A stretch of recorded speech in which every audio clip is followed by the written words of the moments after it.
Hello, everyone. Tracie here, your resident business rebel, and you're listening to Cocktails, Coffee, and Conversations podcast, the show that lets true stories and insider secrets of digital entrepreneur life unfold. Our business world is growing, and as an online business coach and digital product creator, I believe you didn't become an entrepreneur to grin and bear your way through business. So I'll be your guide as we drop in on coaching calls, have intimate sit-downs with online personalities you love, and discuss ideas, opportunities, and strategies circulating our online world. So pop in your earbuds, tap follow, and join me as I demystify this thing called business.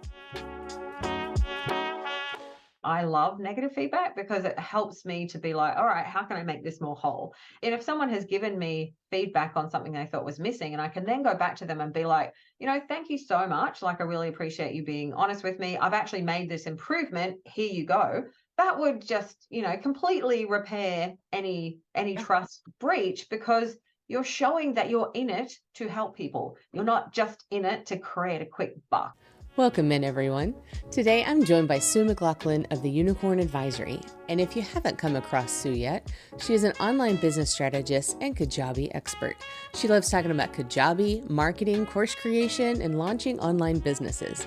And that's what you'll hear in these special sessions where you can drop in on us having an inside chat about hot topics in the online business world. And in today's, we're going to go back to the low ticket offer conversation and dive a bit deeper, talk about breaking and rebuilding trust, when to use and when to reject feedback, and what support can look like, plus how to actually use low ticket offers to boost your overall business strategy.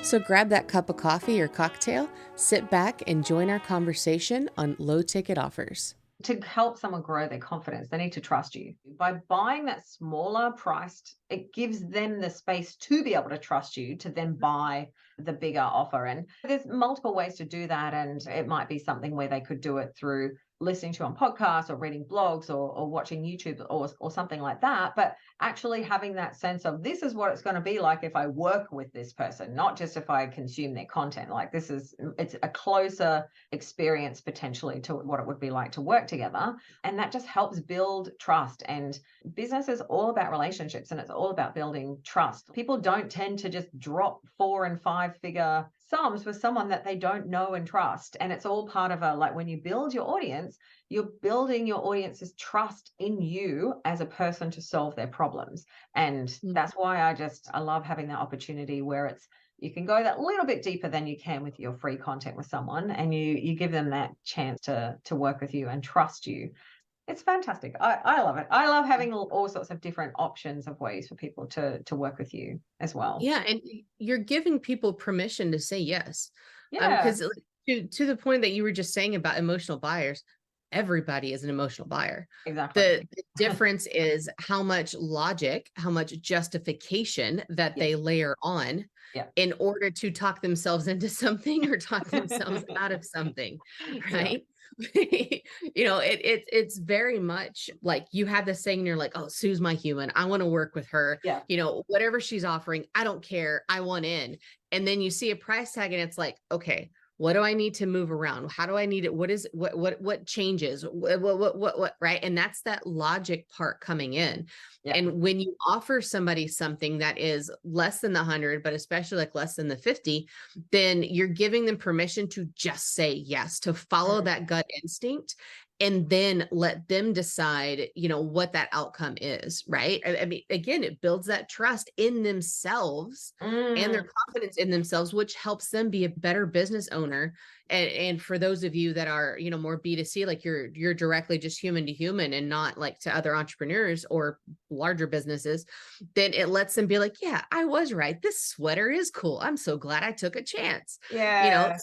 Whatever your version of that is, it gives them that permission to trust themselves as well as to learn more about you and to trust you as the business owner.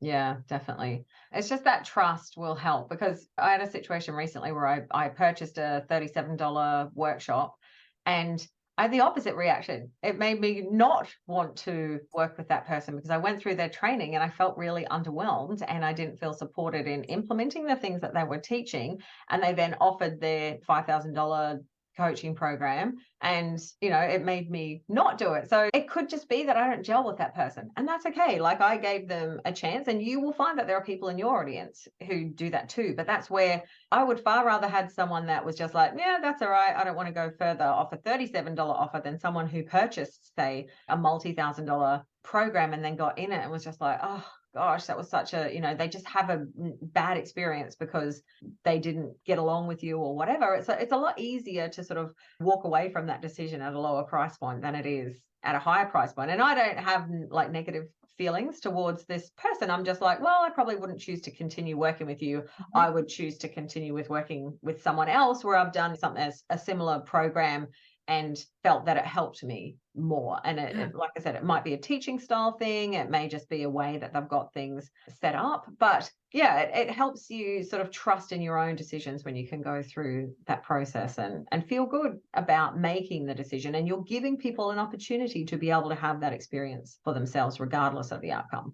Exactly, right. And there's two sides to that example that you just gave.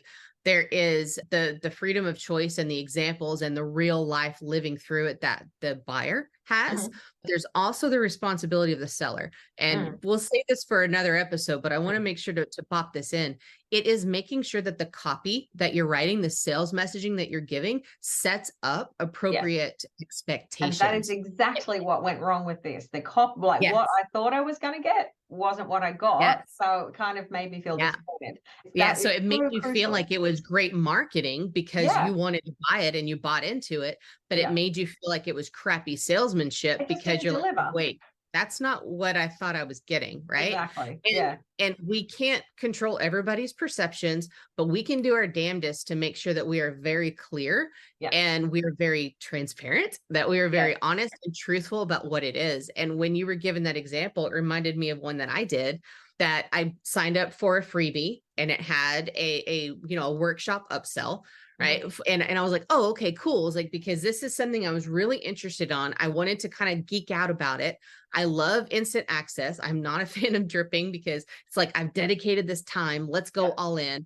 I could get it. I think it was only like $17. It might have only been $7. It was some, and yes, side note to everybody listening, you are hearing us repeat very, very similar numbers because of the psychology of pricing. So you will see $7, $9, $17, 27, like repeated over and over again. And it's not just us harping on the same example. It's actually what people are choosing for pricing psychology. So that was another little sidebar.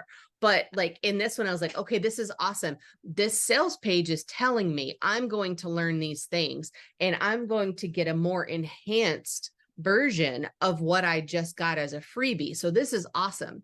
Then when I actually went to watch it, which was immediately, it was literally the person reading the page like one by one, like not even expanding on the stuff that we were supposed to. It was an excerpt from a live coaching call. So this was probably an asset that she had given, a membership or something, a coaching group. And it was her basically just going over it. And I was like, that did not add a single piece of value to me. I wasn't looking for the audible version of this. I did. Somebody read it to me. I needed more info or examples of how to answer these questions that I was doing in this. And that is another thing where like, if it would have just been not gelling with her or her energy or, like how this was going through, that's one thing. But whenever you feel like you didn't get what you bought, regardless of the price, that is an opportunity as a business owner to look back at that example and see what doesn't match up and then check your own stuff to make sure that you haven't accidentally done the same thing. And that's where it's that feedback thing, like really asking people for feedback on it, especially if it's something that you think has the potential to expand into a bigger program, like what Tracie was talking about earlier, how she created that, initial $17 workshop and is then improved and expanded as she's got feedback from people about what's missing.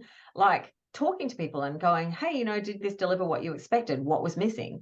How could this be improved? And it's so funny because I had that emotional reaction and I hadn't considered that that was exactly the reason why. And it was literally it was that sense of disappointment because I didn't get what I thought I was going to get. So it's quite funny that I shared that and you picked up that exactly, because I was like, yes, that's right. Because I remember even going back to the sales page and going, no, I'm pretty sure they said that there would be this, this guide Yes. and this, strategy, and all it was like 2 minutes on a video, like whipping through something so fast that I was like, oh, I don't know if I get it. Yeah, yeah. So, And for you and me to say it was fast, considering we both watch things on like double speed, yeah. oh yeah, It's very much that case of at that point, and this is, as a business owner, remember this, it does not matter the price point. That is an instant of broken trust. And exactly. Yeah, if you ever get it back, you will yeah, have to work multitudes more to gain it back from that individual, right? yeah. Let alone the And group of people that did that. and say that that's you in that situation and you've done that with your audience and you're like horrified that you could have potentially done that. That's why it is such a great opportunity at these, even at these smaller price points, and even if it does take a little bit more of you and your energy and inputting into it, like, no doubt you're wanting to create these offers not just to grow your audience and to create money. You're wanting to create these offers to actually help people and to give them something where if they purchase it, sure, if they go on to buy something else, that's awesome. And that, increased lifetime customer value and everything. But you should be creating something that even if they just buy that one thing, they're still getting value out of it. They're still feeling like you delivered on what you said you were going to. And if you find yourself in this situation where someone gives you negative feedback, don't take that as a personal attack, and don't take that as something where like you're a failure and you're not good at doing this or anything like that. Sometimes when you're so in the weeds, you don't realize, because it's so natural for you, especially if you're teaching something that you use in your business every day and it's like second nature and you don't have to think about it. And I'm very guilty of this sometimes with some of my Kajabi stuff, and some of the jargon that we can use is to forget what people are like when they're not that far down the path. And by giving, people who've gone through your program the opportunity to give you feedback about it, and negative feedback especially. I mean, I love negative feedback because it helps me to be like, all right, how can I make this more whole? And if someone has given me feedback on something they thought was missing, and I can then go back to them and be like, thank you so much. Like, I really appreciate you being honest with me. I've actually made this improvement. Here you go. That would just, completely repair any trust breach, because you're showing that you're in it to help people. You're not just in it to create a quick buck. And unfortunately, in our industry, there are a lot of people, like a scary number of people, who their only thing is to create a buck. And I love creating money and income and all that kind of stuff, but I also love doing it and feeling good about it, and feeling good about how I'm helping people and making money, not just going, I want to make $1 million and sell whatever I can and not care about it. So That's integrity, right? yeah, That is showing that part. And that's where sometimes we might need to do a bit of padding around ourselves, take the time to process and remember, I am not my business. My business yeah, is not me. Even yeah, if you're a party of one, you are not your business. Your yeah, business is not you. yeah. And you might need to bring in some help with that. And I don't just mean like coaching to help, work through anything. I mean like an actual other human to actually Yeah. read those surveys. Oh my gosh, reviewing is like the best. Yeah. There is a reason why I asked Tracie to do her copy magic review on my pages. It's because when you are too close to things, you don't see it. And Yeah. having someone else's eyes, and also someone who maybe doesn't have the knowledge that you have, will help you to see if you are explaining stuff in a way that's kind of going over people's heads, which Yeah. can be quite common too. But Yeah. So you can get help like with someone helping you read the surveys. If you're like, I'm a little too close, I'm a little too scared. And then for the preventative side, you can get people help by reading the stuff that you're actually putting out there, and see giving where, them access to whatever the thing is, and be like, does this match for you? yeah, Whenever you get the feedback, whether it is the before or the after, there's also, again, that emotional detachment to be able to say, I don't understand. Right? mm, Because just because someone has feedback for us, it may be a great point, but we're still separate humans. So it's okay if you don't understand what it is that they're trying to say that they need, because you think so differently, right? yeah, So it's not you being attacking the reviewer. yeah, If you go, okay, so you said that this is here and I want to include it, but I don't understand what's missing Yeah. because in my mind it works like this. So how Yeah. does it work in your mind? Right. Yeah. So there's those pieces too that help. And on feedback, on emotional security, on all that, we could do a whole other episode. I know, But I know. But I just will add one last thing before we wrap this up around feedback is sometimes people will give you feedback on something they felt was missing or wasn't right about your program. And it's not always right. Like even if valid. the customer is, yeah, valid, the customer's not always right. Like it's really important to listen and be like, oh my gosh, try and be objective about it. But sometimes you'll get feedback and they'll be like, oh, well, I thought it was going to include this, and you can go, I don't actually know what gave you that impression. And it could be that, that you look back or you get someone to look back and you're like, well, that, there was nothing to indicate that would be included. I'm not sure why they thought that that would be included. And that may be a situation where you just refund someone because obviously they thought it was going to be something and it's not, and that is okay too. But it doesn't mean just because someone says something that you have to implement it. Like That's right. when you're getting feedback, like one of the things that's really important to look for is patterns, like multiple people saying the same things. It's not that if one person gives you feedback and you're like, oh my god, it's all terrible. Like their feedback needs to be valid and it needs to be tracked back. Like if you're getting 5 people saying, oh, well, I thought this thing was going to be included, and you go on the sales page and you're like, well, I can see how they took that from that, then that's really important information. But it's not always the case. Sometimes people just expect, from their $37 product that they will have an entire business created out of it at the end, or whatever this, that they'll expect all of their earthly problems to be solved, or they didn't read it properly, or other It's things. just So feedback whatever is, they're bringing in, right? It's yeah, whatever they're bringing into that conversation. You're going, yeah, wait, what are you talking about? Like, hang yeah. on, what? Yeah, or Yeah. did I misinterpret that? And maybe it is. Maybe it was clear on the sales page and they just didn't read it properly. And you go back and they're like, oh yeah, okay, no, that's on me. So feedback is good, but you don't have to change your entire business just because. Exactly. Yeah, yeah. Yeah, very, very much so. And that's also like where multiple feedback from multiple different things can really help. But you do not have to completely change your business because of someone's opinion. Yeah, yeah, exactly. Yeah, it just look at it as an invitation to Yes. explore and to really like investigate. And as Sue was saying, like check. It's like, let me reread this. What was there anything I said? Let me watch, like if you did a webinar version or any other sort of like pop-up group challenge, was there anything that you said when you were excited and you were in the heat of the moment? Yeah. And it's like, oh crap, I wasn't actually including that, right? Yeah. That's again where that transparency and that integrity comes in, Yeah. where like where you can make it right, and it becomes that lesson for the future. It's like, note to self, stick only to talking points, do not offer people, and if it happens, that's okay. Hopefully it'll Yeah. just be like 5 people and not 500, right? Well, exactly. And maybe someone will bring something up that wasn't included, and you're like, oh, I was going to do that. And then I changed my mind and then I took it off. So then you can say, well, that's fair enough that how about I offer you a refund because I was going to, and then I didn't. And I was just talking about something like 2 months ago. And yeah, but I really love that. I love that what you said. It's an invitation to explore. Like it's not necessarily a reaction that you need to make. And yeah, please treat feedback as much as, if you have an emotional reaction to feedback, close the feedback and come back to it the next day. That is my And advice. ask somebody else to help you. Yeah. Yeah, definitely.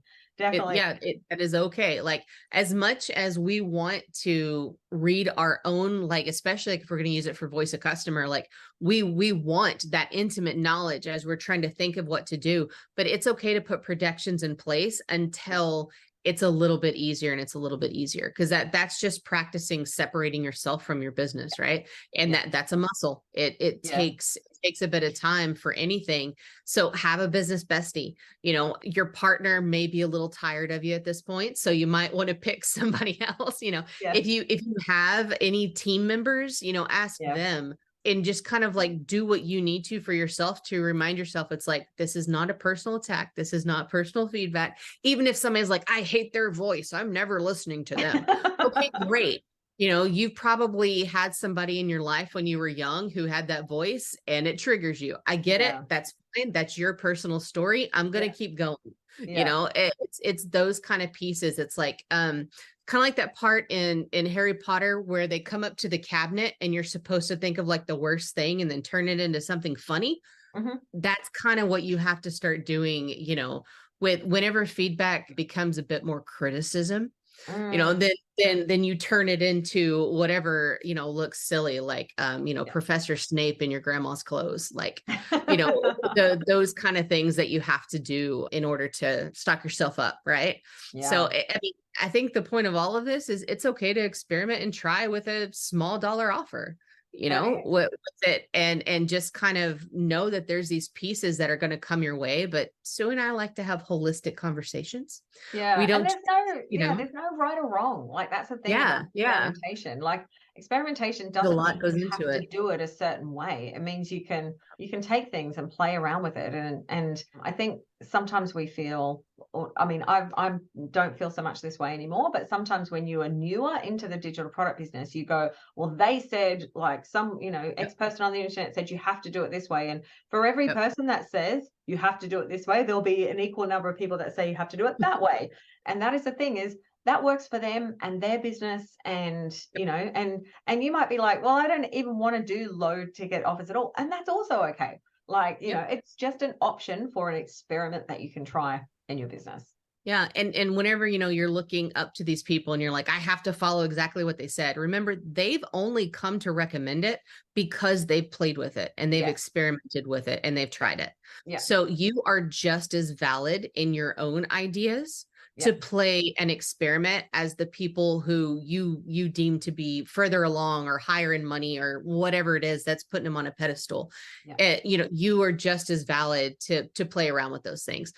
There's no wrong answer. It's just different options that will give you different results. So as long as you can come to terms with that, go for it. And keep an open mind about it. That's the beauty of it. That's the kind of things that we get to do. And it makes it a fun roller coaster of a ride, and just remembering that every single decision is not the be all end all of your business. You get to be fluid, you get to be flexible, and you get to have things that someone might see as a loss, but that you just get to see as a lesson. And that you can just kind of move and grow from, even if it took you 3 months, 6 months, whatever, to hatch it into the world and it didn't work out. That's okay. Know next time to test it sooner. Yeah. Exactly. We put a lot of pressure on it, and you don't have to. Transparency can be your best friend in this, and say, I don't know if I'm going to do this forever, but I want to offer this for $17 right now. Do you want it? And see who doesn't just say this is amazing, but actually puts their dollars behind it.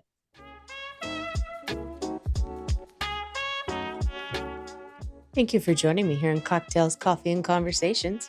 Be sure to check out the show notes for all the links mentioned today.